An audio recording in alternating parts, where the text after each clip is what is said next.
So that's really interesting how you wanted to be in the creative field and you found some great avenues to do that. But in the end, you did end up in video. So tell us how did Blimey Cow start? How did you end up driving down that road?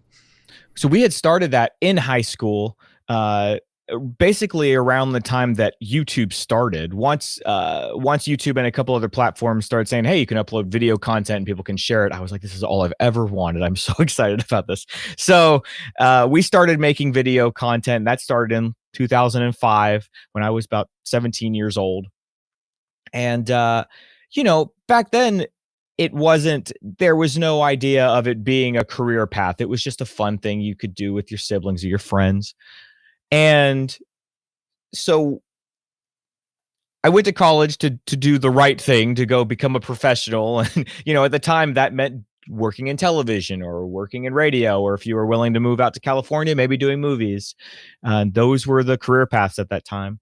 And so I got out of college. I wasn't super happy at the TV station I was working at. I began instead I quit that job and started working with my dad, doing patent draftsman work, patent drawings.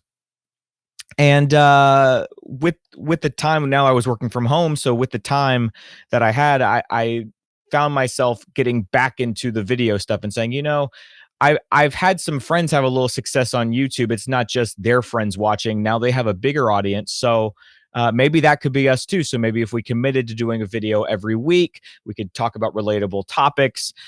Maybe we could have some success as well. And so once we started doing weekly shows, and we even came up with a series that would be clear that it was coming every week, and we called that show Messy Mondays, so people knew, hey, at the start of your week we got a show where we're going to talk about relatable topics.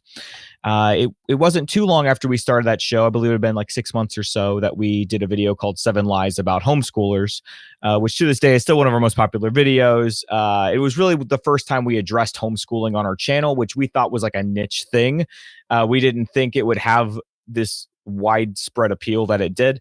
But we were very excited to find out that it did have a widespread appeal, because we were like, this is great, because this is the world we know. This is the culture we know. So if you guys are excited about that content, and there's a lot of people that want to watch it, we know what kind of videos to make. And so we've kind of just been, in one way or another, talking to that audience ever since then, and kind of filling this void that I think others have started to fill too. But for a time, it felt like we were the only ones on the internet that were sort of giving a voice or a soundtrack to this generation of homeschoolers who had grown up and were annoyed that everybody assumed all homeschoolers were sheltered.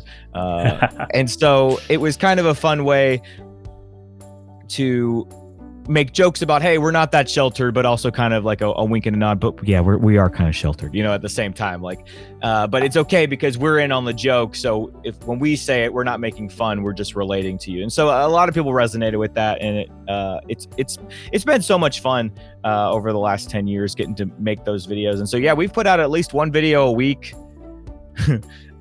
since for the last 10 years. I guess we haven't taken a week off, and a lot of weeks we make more than one video a week. So it's kept us busy, and it's been fun being so consistent with it.